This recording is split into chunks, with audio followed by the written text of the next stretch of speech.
Veverița. Animale marine rare. Veverița marină, nu-i așa? Țiparul? Nu. Melcul? Nu. Nu știu, spune. Racul. Racul. Nimeni nu se gândea. Bun, și ultima întrebare. Mai am două. Mai ai două, atunci repede, foarte repede. Bine. Te observezi pe mal, lângă Marea de Cristal.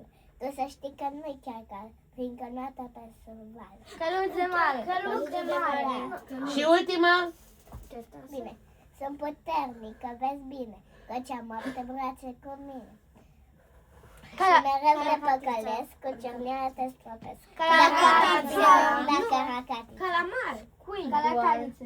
Nu, calamarul are cerneală. Da, cuib doar. Da, m-a zis că ai și 8 brațe. Dragi prieteni, mulțumim că ați fost alături de noi în această emisiune minunată, de bună dispoziție și sper că norii sau... Da, norii s-au răsfirat și Cosmin s-a distrat.